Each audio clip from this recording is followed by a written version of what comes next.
In November 1695, Portuguese soldiers displayed a severed head on a pole in the public square of Recife. The head belonged to a man they'd been hunting for over a year. A man whose very existence had challenged everything the colonial authorities believed about control, about power, about who had the right to be free. His name was Zumbi, and for 17 years he'd been king of the largest community of escaped slaves the Americas had ever seen. The story begins not with Zumbi, but with the system that created the need for men like him. By the early 1600s, the Portuguese colony of Brazil had become one of the most profitable ventures in the Atlantic world, built entirely on sugar and the bodies required to produce it. The captaincies of Pernambuco and Bahia received shiploads of enslaved Africans who worked the ingenios, the sugar plantations, under conditions so brutal that resistance became inevitable. Some resisted through subtle acts of sabotage or slowdowns. Others chose something more direct. They ran. The Serra da Barriga, a mountainous region in what's now the state of Alagoas, offered everything a fugitive population could want: dense forests, difficult terrain, natural defenses. Around 1605, about 40 escaped Africans established the first settlement there. They called it Palmares, after the palm trees that grew throughout the region. Within decades, this single mocambo had multiplied into something unprecedented. By the 1640s, Dutch scouts reported finding two major settlements, one with 6,000 inhabitants, another with 5,000.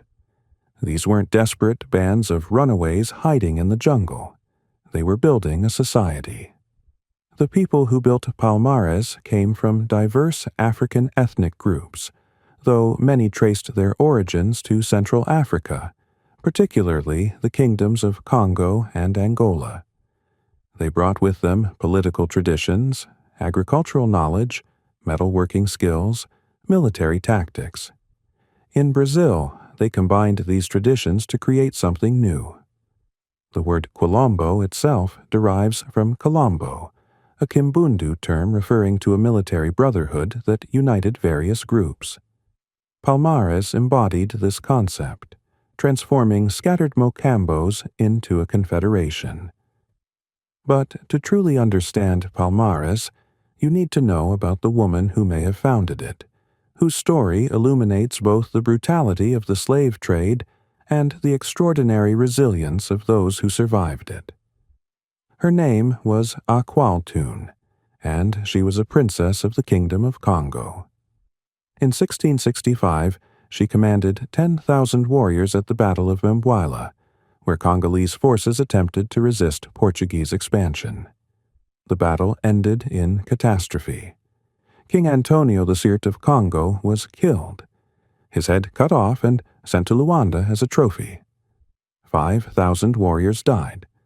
The survivors, including members of the royal family, governors, court officials, and hundreds of aristocrats, were captured and sold into slavery.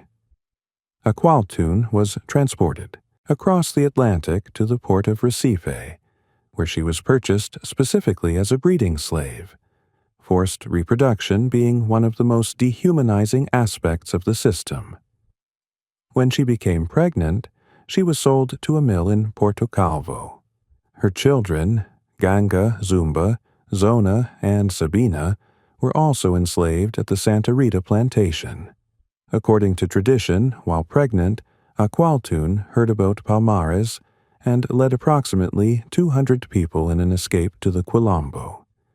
There, because of her noble lineage and military experience, she became the leader of Subupira, one of the major mocambos northeast of the capital.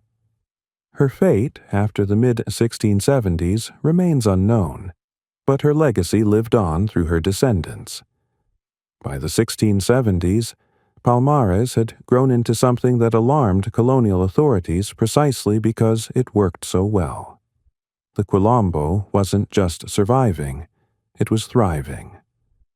Estimates from this period suggest the population had reached 20,000, possibly even 30,000, spread across approximately 10 major settlements.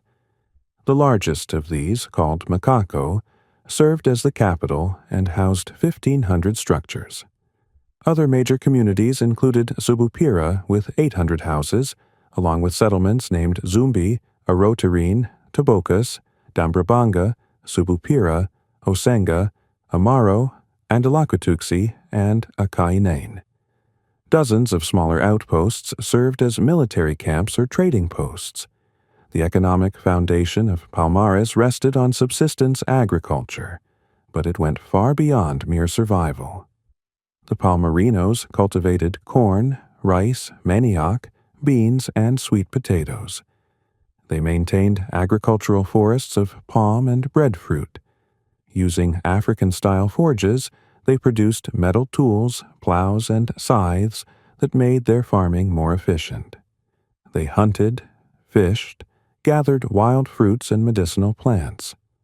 Crucially, they produced surpluses, which created opportunities for trade. Palmares merchants exchanged manioc flour, palm wine, butter, and other goods with nearby Portuguese towns and plantations, receiving in return firearms, gunpowder, textiles, salt, and tools. This trade network did more than supply goods. It created relationships with tavern owners, peddlers, and small merchants who became informants, warning when expeditions were being organized. Some Portuguese officials accused these traders of actively protecting the Quilombos, and they were probably right. But Palmares also took what it needed through force. Raiding parties struck plantations, mills, and settlements, targeting multiple objectives. They liberated enslaved people, bringing them back to Palmares. They seized food, weapons, ammunition. They abducted women, addressing the demographic imbalance that plagued most fugitive communities. And they sent a message to anyone considering mounting an expedition against them. The raids were strategic, calculated acts of warfare that kept the Portuguese off balance and constantly reminded them that Palmares represented a genuine military threat. The governance structure reflected African political traditions adapted to Brazilian circumstances. Around 1645, the various Mocambos had unified under a king and council system. The king ruled from Makako, where accounts describe a palace and a governing compound. Village leaders formed a council that handled day-to-day administration, while the king maintained ultimate authority over military and political decisions. Accounts mention a church in one settlement, suggesting that despite their resistance to Portuguese domination, the Palmarinos had integrated some Catholic elements into their spiritual practices, likely alongside traditional African religious beliefs. The man who would become the first great king of Palmares bore a title rather than a birth name.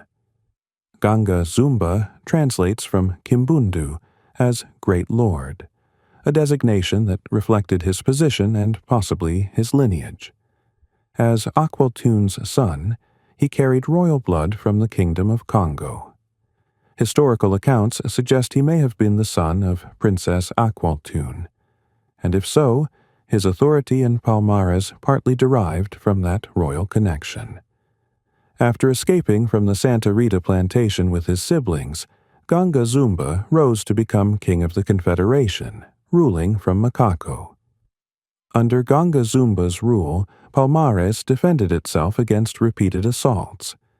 The Portuguese and later the Dutch, during their occupation of the Northeast, launched expedition after expedition, all unsuccessful. The Quilombos' defensive strategy relied on geographic dispersion and sophisticated military tactics. When attackers came, inhabitants fled deeper into the mountains, abandoning settlements that could be rebuilt. They dug camouflaged pits filled with sharpened stakes along approach routes. They built palisades around major settlements. They maintained an intelligence network through their trading relationships. They fought when circumstances favored them and melted into the forest when they didn't. The warfare took its toll on both sides, but a particularly costly battle in 1677 changed everything. Captain Fernão Carrilho led an expedition that wounded Ganga Zumba and captured 2 of his sons and several grandchildren. One son died in the attack. This personal catastrophe, combined with the decades of continuous warfare, made Ganga Zumba receptive when the governor of Pernambuco, Pedro de Almeida, approached him with a peace offer in 1678. The treaty terms seemed straightforward. The Portuguese would grant a freedom to all people born in Palmares if the Quilombo submitted to Portuguese authority and returned all escaped slaves who had fled there from plantations.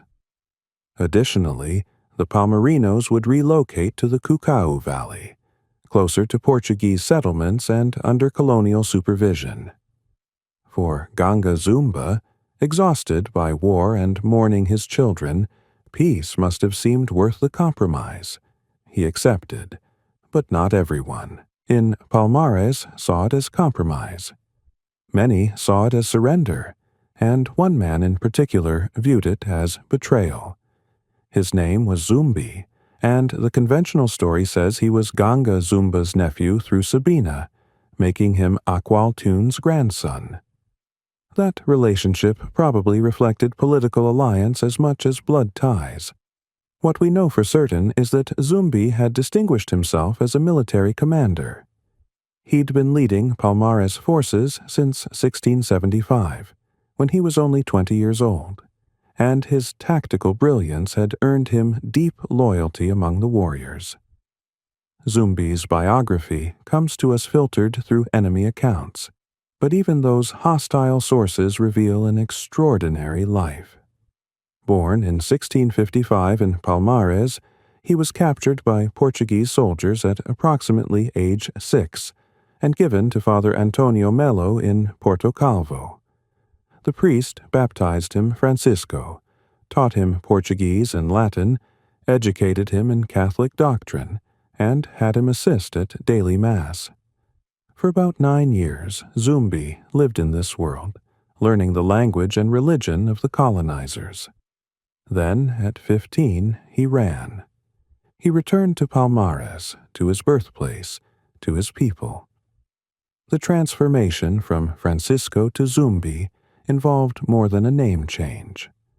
Zumbi means warrior in some interpretations, spirit or ghost in others. He trained himself and others in combat, becoming expert in what would later be called capoeira, a fighting style that combined dance-like movements with devastating effectiveness. He mastered firearms, swords, bows. He studied strategy and tactics. When Portuguese forces attacked in 1675, the 20-year-old Zumbi led the defense that routed them. His reputation grew with each successful battle until, by his mid-20s, he was recognized as the most capable military leader Palmares had ever produced. So, when Ganga Zumba accepted the Portuguese peace offer, Zumbi rejected it completely. His opposition rested on both principle and pragmatism. The principle was simple. No one in Palmares could accept freedom while slavery continued to exist everywhere else in Brazil. What kind of freedom was it if it depended on sending back people who had risked everything to escape bondage? What kind of kingdom was it if it existed only at the pleasure of the Portuguese crown? The pragmatism was equally clear. Zumbi didn't trust the Portuguese. He believed the treaty was a trap, a way to get the Palmarinos out of their mountain strongholds and under colonial control where they could be more easily subdued or re-enslaved. The disagreement escalated into open conflict. Zumbi challenged Ganga Zumba's authority and led a rebellion against him. In 1679, Ganga Zumba died, most likely poisoned. some accounts name 3 men, João the mulatto, Gaspar, and Amaro, as responsible for the killing, acting on behalf of those who opposed the treaty. Whether Zumbi ordered the assassination or simply benefited from it remains unclear. What's certain is that he emerged as the new king of Palmares, and he immediately repudiated the peace agreement. Events proved Zumbi's suspicions correct. Many of Ganga Zumba's followers who had relocated to Cucao Valley under the treaty terms found themselves captured and returned to slavery by the Portuguese authorities who had promised them freedom.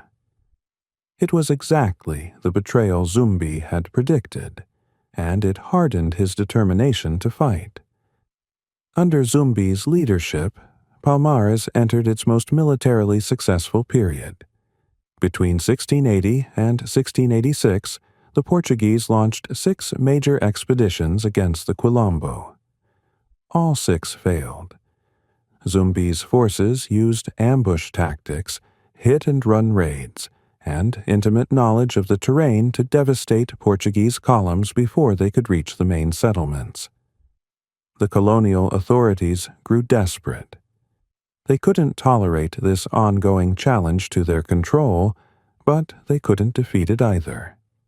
In 1686, the governor of Pernambuco, João da Cunha Souto Maior, decided that conventional military expeditions weren't working.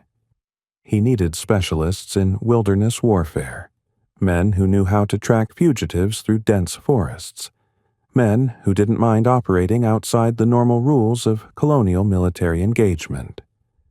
He needed bandeirantes. Domingos Jorge Velho was born around 1641 in Parnaíba, in the captaincy of São Paulo.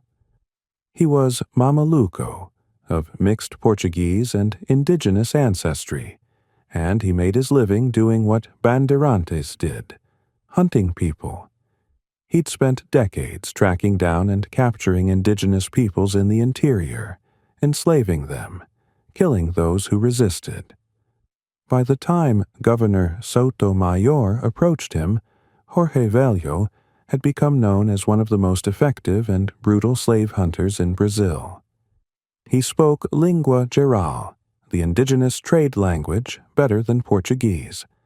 He commanded forces that mixed Portuguese settlers with indigenous warriors. He understood forest warfare, and he had no moral qualms about any of it. The negotiations dragged on for years. Jorge Velho wanted guarantees, land grants, pardons for any crimes he or his men had committed, 1/5 of all indigenous people captured during the expedition, and payment in the form of the Quilombos' territory once Palmares was destroyed. The colonial government, desperate as it was, still had to work through bureaucratic channels. The contract was finally signed in 1691. A royal decree from King Pedro II of Portugal ratified the agreement in April 1693. But Jorge Velho couldn't move immediately. A smallpox epidemic swept through the region, decimating both Portuguese and indigenous populations. Then the bandeirante was diverted to fight in the Guerra dos Bárbaros, a conflict against indigenous groups who were resisting colonization in what's now Rio Grande do Norte. It wasn't until late 1693 that Jorge Velho could finally assemble his forces in Porto Calvo, the staging area for the assault on Palmares. The army that marched toward the Serra da Barriga in January 1694 represented a massive commitment of resources. Jorge Velho commanded approximately 9,000 men, though estimates vary. Some accounts mention 3,000, others go as high as 6,000. What's clear is that this was by far the largest force ever assembled against Palmares. It included Portuguese regular troops, bandeirantes from São Paulo, indigenous warriors, free blacks, and mixed-race fighters. They brought artillery, which none of the previous expeditions had possessed. They were also supported by forces under Bernardo Vieira de Mello, a Pernambuco military officer who commanded additional troops and local militia. The assault began in January 1694. Jorge Vello's forces laid siege to Macaco, the capital. The Palmarinos had fortified the settlement heavily, with palisades, defensive positions, and prepared fields of fire. For 42 days they held. The defenders fought with whatever weapons they had: bows, spears, a limited number of firearms, agricultural tools turned into weapons. They fought knowing that defeat meant death or re-enslavement, that there was no surrender option that wouldn't result in catastrophe. On February 6, 1694, the Portuguese forces breached the defenses. What followed was a massacre. Accounts suggest that 5,000 Palmarinos died in the assault. Many survivors threw themselves off cliffs rather than be captured, knowing what awaited them if they were taken alive. Zumbi was wounded during the battle, but managed to escape into the forest with a group of followers. For nearly 2 years, Zumbi survived in the mountains, conducting guerrilla warfare, raiding Portuguese settlements, refusing to accept defeat even though his kingdom had fallen. The Portuguese put a bounty on him. They tortured captured Palmarinos for information about his location. They never stopped hunting him. The end came through betrayal. One of Zumbi's commanders, a man named Antonio Soares, was captured. Under torture, Soares revealed where Zumbi was hiding. On November 20th, 1695, Captain André Furtado de Mendonça led a force to Serra dos Irmãos. They found Zumbi with approximately 20 warriors. A battle ensued. Zumbi fought to the end and was killed. What happened to his body reveals how much the Portuguese feared him, even in death. His corpse showed the violence of his final moments. More than 15 bullet wounds, numerous knife wounds, signs of torture and mutilation. They decapitated him, preserved his head in salt, and sent it to Governor Caetano de Melo y Castro in Recife. On March 14, 1696, the governor wrote to the Portuguese king confirming that Zumbi had been killed. The head was then displayed on a pole in a public square in Recife specifically to disprove the widespread belief among enslaved Africans that Zumbi was immortal, that he couldn't be killed. The Portuguese wanted to break the myth, to demonstrate that resistance was futile. Captain Furtado de Mendonça received 50,000 reis for killing Zumbi, equivalent to about 70 grams of gold. Domingos Jorge Vello received vast land grants in the territory that had been Palmares, accelerating Portuguese settlement of the region. He was promoted to Mestre de Campo, Master of the Field, for his services. He would continue hunting indigenous peoples and escaped slaves until his death around 1705. The rewards for destroying Palmares were generous for those who participated in the slaughter. But the destruction of Palmares didn't end Quilombo resistance in Brazil. Throughout the colonial period and beyond, escaped slaves continued forming communities in remote areas. Some lasted for decades. Some existed right up until the abolition of slavery in 1888. The example of Palmares, of a place where African people had created their own society and defended it for nearly a century, became a permanent part of Brazilian consciousness, particularly among the African-descended population. The connection between Zumbi and his grandmother Aqualtune reveals something important about Palmares that's often overlooked. This wasn't just about escaped slaves desperately trying to survive. This was about African royalty, military commanders, skilled artisans, and farmers deliberately reconstructing African political and social systems on Brazilian soil. A qualtune brought Congolese political traditions. Ganga Zumba maintained them. Zumbi defended them. 3 generations of one family shaped Palmares from its possible founding through its ultimate destruction.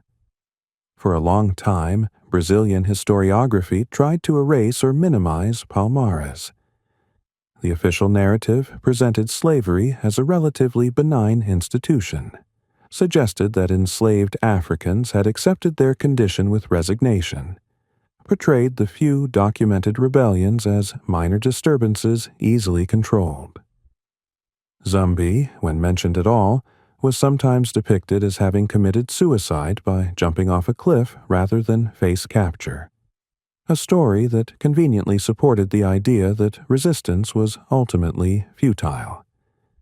It took until the 20th century for historians to begin seriously examining the documentary evidence and recognizing what Palmares actually represented. Scholars started studying Portuguese colonial records, Dutch accounts from their occupation of the Northeast, letters between colonial officials, military reports. They found evidence of a complex society with sophisticated political organization, a functioning economy, diplomatic relationships with neighboring Portuguese settlements through trade networks, and military capabilities that frustrated colonial authorities for generations. The reassessment of Zumbi and Palmares coincided with the growth of the Black consciousness movement in Brazil. In a country that prided itself on racial democracy while maintaining deeply embedded racial hierarchies, where African-descended Brazilians faced systematic discrimination and economic marginalization, Zumbi became a symbol, not just of historical resistance, but of ongoing struggle. In 1995, the 300th anniversary of his death, massive demonstrations took place throughout Brazil, demanding recognition of Afro-Brazilian history and contributions. The movement succeeded in getting November 20th, the date of Zumbi's death, recognized as the Day of Black Consciousness in several Brazilian states and eventually as a national holiday in some municipalities. Zumbi's image has appeared on postage stamps, banknotes, and coins. The airport in Maceió, the capital of Alagoas near where Palmares once stood, is named Zumbi dos Palmares International Airport. Schools, cultural centers, and social movements bear his name. In 2011, his name and biography were entered into the Book of Steel of the Tancredo Neves Pantheon of the Fatherland and Freedom, a monument in Brasilia dedicated to Brazilian national heroes. But alongside the celebration and commemoration, debates have emerged about who Zumbi actually was, what Palmares actually represented, and what lessons should be drawn from that history. Some historians have questioned whether the internal organization of Palmares itself involved forms of slavery, specifically whether people captured in raids and brought to Palmares against their will were enslaved there. The documentary evidence on this is ambiguous. Some colonial accounts suggest that those who escaped to Palmares voluntarily were free, while those captured in raids had to work until they could capture replacements, suggesting a temporary bondage system. Whether this constituted slavery as practiced on Portuguese plantations or represented something different, perhaps closer to African systems of rights in persons where captives could eventually earn incorporation into kinship groups, remains contested. There are also accounts, with more documentary support, of Palmares leaders executing people who tried to leave the community, or who attempted to negotiate with the Portuguese without authorization. This raises uncomfortable questions about internal control and the limits of freedom within the Quilombo. These aren't easy issues to resolve, particularly given that virtually all documentation about Palmares was written by its enemies who had clear motivations to portray it in the worst possible light. What's not ambiguous is what Palmares represented to the Portuguese colonial system. It was an existential threat. Not because it could militarily conquer colonial Brazil, it couldn't, and everyone knew it, but because it demonstrated that enslaved Africans could create a viable alternative society, could defend themselves successfully for generations, could thrive economically without being under Portuguese control. Every day Palmares existed, it undermined the ideological justifications for slavery. It proved that African people weren't inherently servile, weren't naturally suited to bondage, didn't require European oversight to organize themselves socially and economically. The destruction of Palmares required nearly a century of military campaigns, and finally, the assembly of one of the largest military forces colonial Brazil had ever fielded. Even then, Zumbi and his followers held out for 42 days against vastly superior numbers and artillery. And even after Macaco fell, resistance continued for nearly 2 more years until Zumbi's death. That level of sustained resistance wasn't possible without broad popular support, sophisticated organization, and genuine military capability. Zumbi himself remains somewhat mysterious despite his prominence in Brazilian history. The basic biographical facts are established. Born in Palmares in 1655, captured at age 6, raised by a priest, escaped at 15, became a military commander by 20, king at around 24, led Palmares through its most successful military period, died at 40 on November 20th, 1695. But the details of his personality, his thoughts, his motivations, these we can only infer from his actions and from accounts written by people who were trying to destroy him. What comes through even in hostile sources is respect for his abilities. Portuguese military officers who fought against him described him as a brilliant strategist, a courageous warrior, a charismatic leader. They attributed near supernatural qualities to him, which likely reflected their need to explain their repeated failures to defeat him. If Zumbi was just an ordinary man leading ordinary fugitives, what did it say about Portuguese military competence that they couldn't overcome him for 17 years? Better to suggest he had special powers, that defeating him required exceptional circumstances and overwhelming force. The decision to display Zumbi's head publicly reveals the Portuguese understanding of what he represented symbolically. They weren't just killing a military opponent, they were attempting to kill an idea. The idea that resistance was possible. The idea that freedom could be seized rather than granted. The idea that African people could govern themselves, could create their own societies, could fight successfully against colonial power. By displaying the head, they wanted to prove definitively that Zumbi was mortal, that the symbol could be destroyed, that resistance ultimately led to death. But symbols don't work that way. Making a martyr of someone rarely kills what they represented. Instead, it often cements their place in collective memory. Zumbi's death in 1695 didn't end resistance to slavery in Brazil. It continued for nearly 2 more centuries until abolition in 1888. And it didn't end the significance of Palmares as a reference point. If anything, the completeness of its destruction made it more powerful as a memory. What do we make of Zumbi and Palmares today? In an era when we're more aware of the complexities of historical figures, when we recognize that resistance movements often contain their own forms of hierarchy and control, when we understand that no society is purely heroic or purely villainous, how should we assess this history? Perhaps the starting point is recognizing what Palmares actually was. A community of people trying to live free in a world that insisted they had no right to freedom. They weren't perfect. They fought to survive, which meant they sometimes took actions we might find troubling.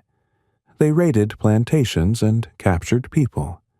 They executed those they considered traitors.